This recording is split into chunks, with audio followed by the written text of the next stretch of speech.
Z square, हमने कहा क्या कहा है, जो भी जेड एक्सिस वाले ऑर्बिटल हैं उनकी एनर्जी डिक्रीज होगी। तो ये देखो जेड स्क्वायर नीचे आ गया, और जिसमें भी एक्स और वाई एक्सिस इन्वॉल्व है उनकी एनर्जी क्या होगी, इंक्रीज। तो ये जितना डिक्रीज कर रहा है उतना ही ये इंक्रीज करेगा। ये बैरी सेंटर रूल हर जगह फॉलो होना है, ठीक है। तो जितना आप उसको नीचे लेके जाएंगे उतना ही आप उसको ऊपर लेके जाएंगे। सिमिलरली क्या है यहाँ पे नीचे क्या है, एक्स वाई इंक्रीज हो गया, वाई जेड और जेड एक्स क्या है, डिक्रीज हो गया। तो ये अभी हमने डिस्कस किया था। तो टेट्रागोनल स्ट्रक्चर में ये अब ये है फिलिंग, क्या है, सबसे नीचे है Z X and Y Z, उसके बाद है एक्स वाई, फिर है जेड स्क्वायर, फिर है X square minus Y square. तो ये तो था जब टेट्रागोनल स्ट्रक्चर है। फाइनली क्या हुआ, स्क्वायर प्लैनर आया। स्क्वायर प्लैनर में क्या है, वो बॉन्ड ब्रेक ही हो गए, ठीक है। तो यानी कि इसकी एनर्जी और डिक्रीज हुई क्योंकि ये फ्री हो गया, कोई लिगेंड लगा ही नहीं है इसकी तरफ। तो क्या हुई, इतनी डिक्रीज हो गई कि ये आपस में इंटरचेंज कर गए, जेड स्क्वायर नीचे आ गया और एक्स वाई ऊपर आ गया, ठीक है। ये मेन पॉइंट आपको याद रखना है कि इतनी डिक्रीज हुई और इसकी एनर्जी इंक्रीज हुई कि इंटरचेंज हो गए। बाकी सेम है फिलिंग, ठीक है। ये डिक्रीज हो गए, ये और इंक्रीज हो गए, ये डिक्रीज हो गए, इंक्रीज हो गए, फाइनली क्या हुआ, ये इंटरचेंज हो गए, ठीक है।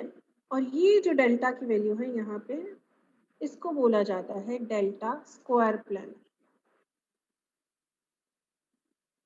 ठीक है। ये आपको याद करना है, या फिर इसमें से सिर्फ इसकी डायग्राम ही ज्यादा पूछी जाती है। तो यहाँ पे आपको क्या ध्यान देना है, घर की गई होगी और सिर्फ देख ले, तो मुझसे क्वेश्चन पूछ रहा है या वैसी आवाज आ रही है, क्लियर है सबको। जो भी जेड एक्सिस वाले हैं ऑर्बिटल्स, उनकी जिसमें भी जेड एक्सिस इन्वॉल्व हैं उनकी एनर्जी क्या होगी, डिक्रीज होगी। और जो भी एक्स वाई एक्सिस पे ऑर्बिटल्स हैं या उनके आसपास हैं उनकी एनर्जी क्या होगी, इंक्रीज होगी। क्लियर है? यस मैम क्लियर आगे है। चले, ये आपको सिलेबस में नहीं है, ये जो ट्रायगोनल बाइपिरामिडल ये सिलेबस में नहीं है। चलो अब न्यूमेरिकल्स करते हैं थोड़े से। ये वाले तो हम कर चुके हैं, ठीक है। इनकी CFS डालना हम लोग कर चुके हैं ऑलरेडी। नेक्स्ट है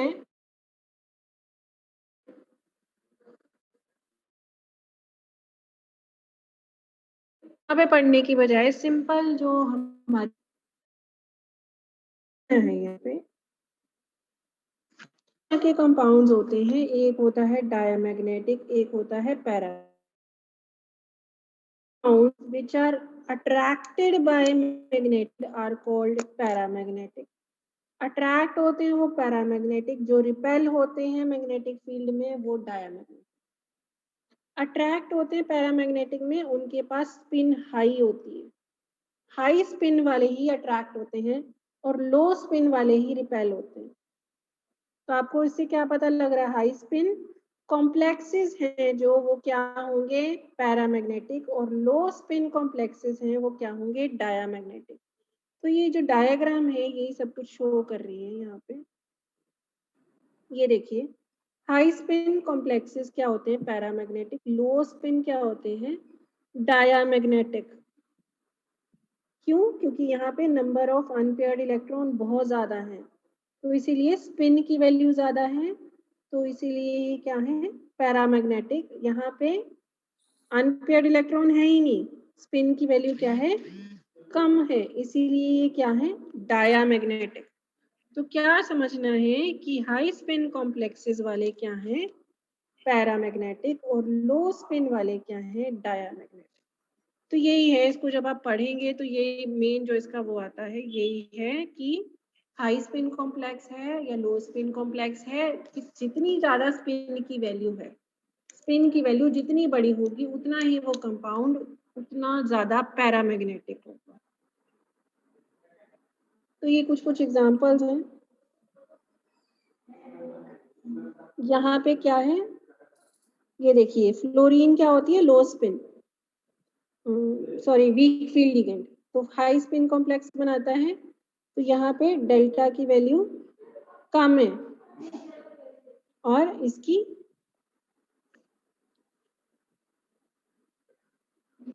ये जो पेयरिंग एनर्जी है वो सेम ही रहेगी। ठीक है, ये जो है अमीन वाला कोबाल्ट अमीन, इसमें क्या है, डेल्टा की वैल्यू ज्यादा होती है, तो ये पेयरिंग एनर्जी और डेल्टा की रिलेशनशिप बताई गई है। यहाँ पे अगर आप देखें तो पेयरिंग एनर्जी की वैल्यू सेम है पर डेल्टा की वैल्यू डिफरेंट है। यहाँ पे यहाँ पे स्ट्रॉन्ग फील्ड लिगेंड है, यहाँ पे वीक फील्ड लिगेंड है। तो अगर ये याद हो जाए तो ठीक है, वरना कोई ज्यादा जरूरत नहीं है इसको याद करने की। अब यहाँ पे क्या है, एक क्वेश्चन आ जाते हैं, हम वैसे भी डिस्कस कर चुके हैं, नंबर ऑफ अनपेयर्ड इलेक्ट्रॉन्स कितने हैं। तो जब हम ऑक्टाहेड्रल या टेट्राहेड्रल स्टडी कर रहे थे तभी कर लिया था। हाँ जी और काम बोलिए, करना। आपकी आवाज क्लियर नहीं है।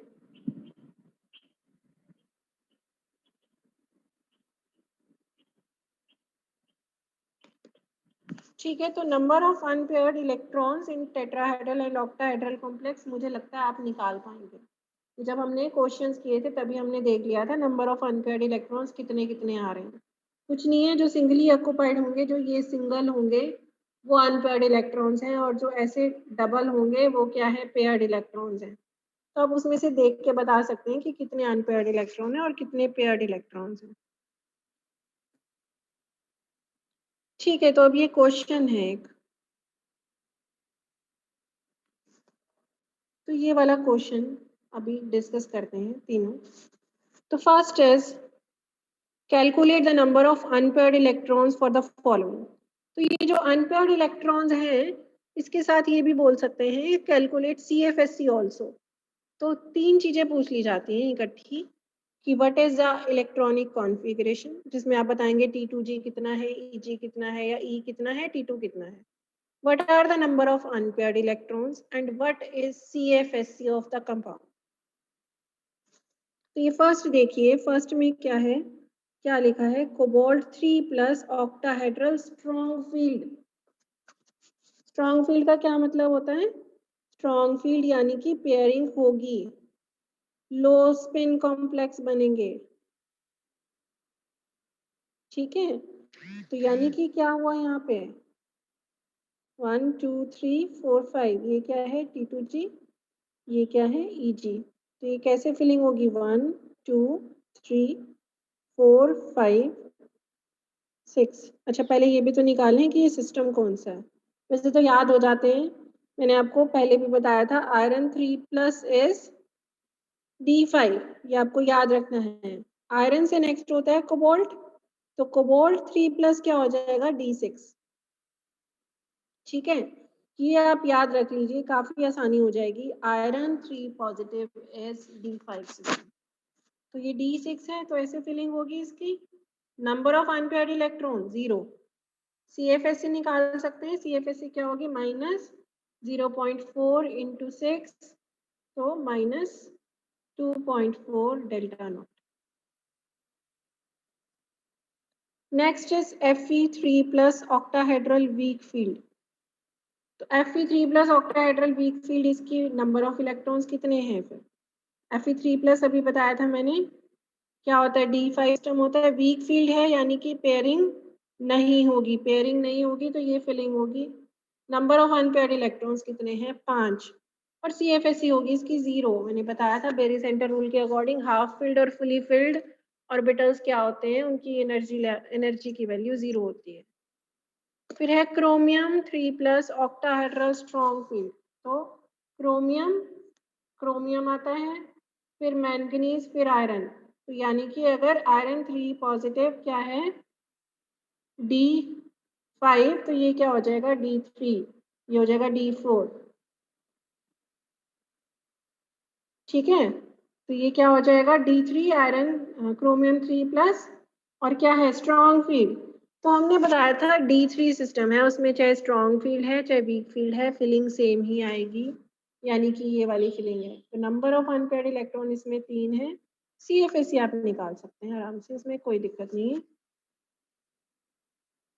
अब ये जो है determine the number of unpaired electrons, ये अभी एक रूल करेंगे पहले, उसके बाद ये क्वेश्चंस करेंगे। सबसे ज़्यादा इम्पोर्टेंट क्वेश्चंस यही हैं, एग्जाम में यही आते हैं। तो अभी हम कुछ टाइम पहले अगला पॉइंट देखेंगे, उसके बाद ये क्वेश्चन सॉल्व करेंगे। तो नेक्स्ट क्या है, factors affecting the magnitude of crystal field splitting. तो ये क्वेश्चन में बहुत पूछा जाता है, what are the factors affecting the magnitude of crystal field splitting. तो सबसे पहला क्या है, नेचर ऑफ द लिगेंड। तो नेचर ऑफ द लिगेंड के ब्रैकेट में देखिए बहुत बड़ा बड़ा लिखा हुआ है स्पेक्ट्रोकेमिकल सीरीज। तो ये क्वेश्चन बहुत बार पूछा जाता है, व्हाट इज स्पेक्ट्रोकेमिकल सीरीज। तो नेचर ऑफ लिगेंड क्या है, एक सीरीज बना दी गई है, यहाँ पे नीचे देखिए, इंक्रीजिंग ऑर्डर में क्रिस्टल फील्ड स्प्लिटिंग की वैल्यू की। ये देखिए कि कौन सा लिगेंड कितनी ज्यादा क्रिस्टल फील्ड स्प्लिटिंग करवा सकता है, जिसको क्या बोला गया है, स्पेक्ट्रोकेमिकल सीरीज। तो इसकी डेफिनेशन यहीं पे दी गई है। ठीक है, और इसको अगर याद कर सकते हैं तो बहुत अच्छी बात है। वैसे जनरली एक दो याद कर लो, 5 जैसे हेलोजन्स हैं वो सारे वीक फील्ड है यहाँ पे हेलोजन्स। ठीक है, फिर ये जो है EN dipyridine cyano carbon monoxide nitro, ये सारे क्या हैं स्ट्रॉन्ग फील्ड। तो यहाँ पे क्या कहा गया है, अमोनिया, और अमोनिया से जितने भी ऊपर हैं वो क्या है स्ट्रॉन्ग फील्ड, और अमोनिया से जितने भी नीचे हैं वो है वीक फील्ड लिगेंड। तो यहाँ पे नेक्स्ट पेज पे आपको ये लाइन क्लियरली दिखेगी।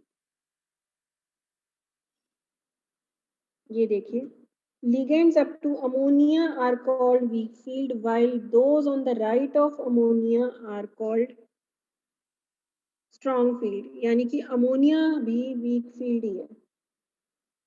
ठीक है, अमोनिया से जो भी ऊपर हैं वो स्ट्रॉन्ग फील्ड हैं, और जो भी अमोनिया और अमोनिया से जो नीचे वाले हैं वो कंपाउंड्स क्या हैं, weak field. Next is oxidation state of metal. तो ऑक्सीडेशन स्टेट क्या है कि ऑक्सीडेशन स्टेट 1 पॉजिटिव है, 2 पॉजिटिव है, 3 पॉजिटिव है, जो भी है। तो ऑक्सीडेशन स्टेट जितनी ज्यादा होगी उतनी ही क्रिस्टल फील्ड स्प्लिटिंग की वैल्यू ज्यादा होगी, ये आपको याद करना है। The metal ion with higher oxidation state causes larger crystal field splitting। जितनी ज्यादा ऑक्सीडेशन स्टेट है मेटल की, ये एग्जांपल्स हैं कुछ, अगर याद हो जाए तो ठीक है, वरना बहुत ज्यादा जरूरत नहीं है। नेक्स्ट है type of D orbitals, transition series बताई गई है ये।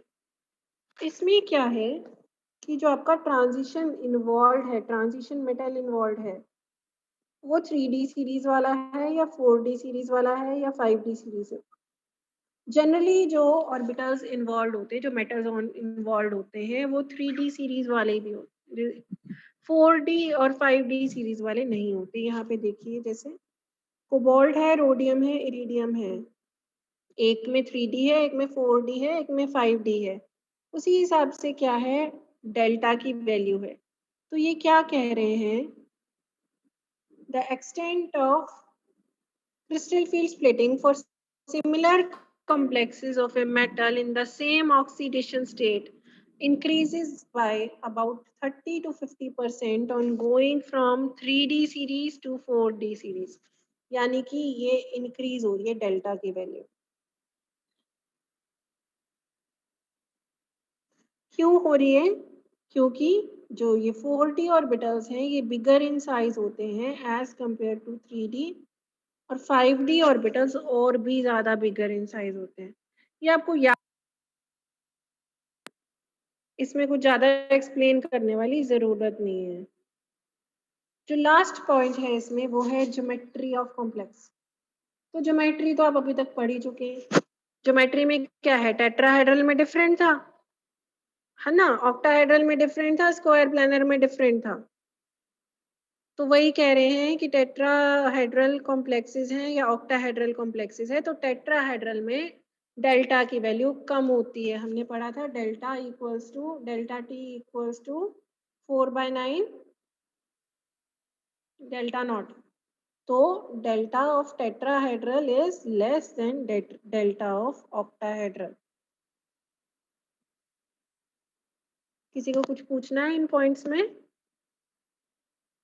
ये क्वेश्चन बहुत बार पूछा जाता है, वैसे तो याद ही करना पड़ेगा। एक स्पेक्ट्रोकेमिकल सीरीज है, उसी के अकॉर्डिंग डिसाइड होता है कि कंपाउंड क्या है, जो लिगेंड है वो क्या है, स्ट्रॉन्ग फील्ड है या वीक फील्ड है। अमोनिया और अमोनिया से नीचे जितने भी हैं वो क्या है, वीक फील्ड, और अमोनिया से ऊपर जितने भी हैं वो हैं स्ट्रॉन्ग फील्ड। चलो अब ये क्वेश्चन डिस्कस कर लेते हैं जो हम अभी छोड़ दिया था, जो हमने ये वाला। Determine the number of electron and CFSE of the following. तो ये स्टेप वाइज चलते हैं हम। ये कोई भी क्वेश्चन सॉल्व करना है तो हम क्या करेंगे, सबसे पहले तो आपने ये देखना है कि ये ऑक्टाहेड्रल है या टेट्राहेड्रल है। तो यहाँ पे कितने लिगेंड लगे हैं, 6 लगे हैं, तो यानी कि ये ऑक्टाहेड्रल है। ठीक है, तो ये टर्म सबसे पहले आपने देखनी है, ऑक्टाहेड्रल था या टेट्राहेड्रल था। 6 लिगेंड लगे हैं यानी कि ये ऑक्टाहेड्रल है। नेक्स्ट क्या देखना है, सेकेंड पॉइंट, कि जो मेटल आयन है उसकी ऑक्सीडेशन स्टेट क्या है, कैसे निकलेगी। मान लो इसकी ऑक्सीडेशन स्टेट x है, तो x + 0, क्योंकि वाटर की कोई ऑक्सीडेशन स्टेट नहीं होती, इक्वल्स टू 3, और x इक्वल्स टू +3। तो ये आपको निकालनी आती होगी, तो बड़ी बात नहीं है। नेक्स्ट इज मेटल की ऑक्सीडेशन स्टेट क्या है। उसके बाद क्या निकालना है, डी सिस्टम क्या है। डी सिस्टम यानी कि D1, D2, D3, D4, D5, D6 क्या है, वो इलेक्ट्रॉनिक कॉन्फ़िगरेशन से पता लगेगा मेटल आयन की। मैंने आपको बोला है कि आप ये बात तो याद ही रख लो कि आयरन जो 3 पॉजिटिव है वो कौन सा सिस्टम होता है, D5। ठीक है, 3 पॉइंट हो गए। पहले तो आपने देखना है ऑक्टाहेड्रल कॉम्प्लेक्स है कि टेट्राहेड्रल है। उसके बाद क्या देखना है, मेटल की ऑक्सीडेशन स्टेट क्या है। ऑक्सीडेशन स्टेट से ही क्या पता लगेगा डी सिस्टम कौन सा है, D1, D2, D3, D4, D5, D6 क्या है। इसकी आपको प्रैक्टिस करनी पड़ेगी, क्योंकि अगर आप डी सिस्टम ही गलत निकाल लोगे तो crystal field, stabilisation energy, stability कुछ निकलेगी नहीं, गलत ही निकलेगी। तो ये चीजें वैसे कहने को हैं, पर ये बहुत इंपॉर्टेंट है, ये आपको याद रखनी पड़ेंगी। उसके बाद क्या करना है, वीक फील्ड लिगेंड है या फिर स्ट्रॉन्ग फील्ड लिगेंड है, ये तो देखना ही पड़ेगा। वीक फील्ड है तो क्या बनेंगे, high spin complex. Strong field है तो क्या बनेंगे, लो स्पिन कॉम्प्लेक्स। तो वो भी पता होना चाहिए। अब लिगेंड है, water is a low, water is a weak field ligand, तो क्या बनेंगे, हाई स्पिन कॉम्प्लेक्स। तो अब हमें पता लग गया iron is in +3 oxidation state, system is D5, ligand is weak field. अब हम इसकी CFSE या इलेक्ट्रॉनिक कॉन्फ़िगरेशन देख सकते हैं। इतना सब कुछ पहले निकालना पड़ेगा, उसके बाद ये क्वेश्चन सॉल्व कर पाएंगे हम।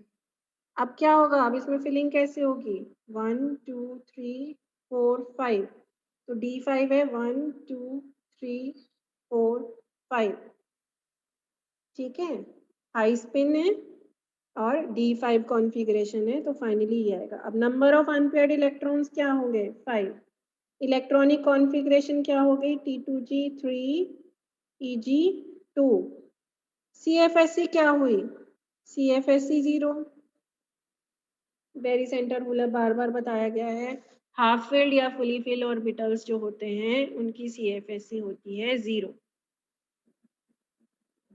ठीक है, ये क्वेश्चन क्लियर है, न्यूमेरिकल क्लियर है, ये बहुत ज्यादा पूछे जाते हैं। कोई डाउट है अभी पूछ लो।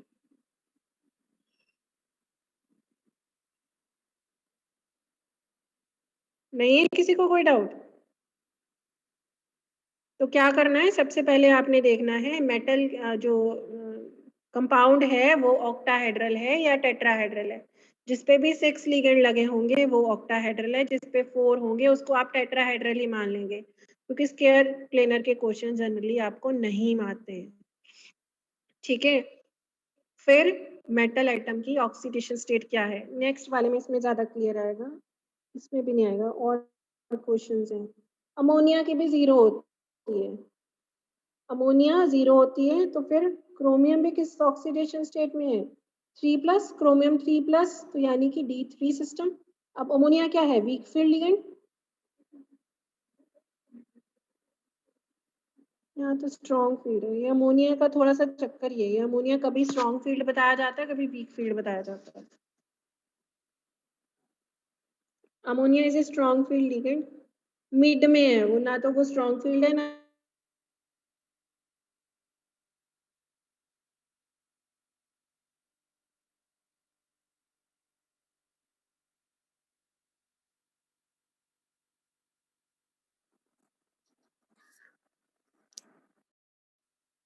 T3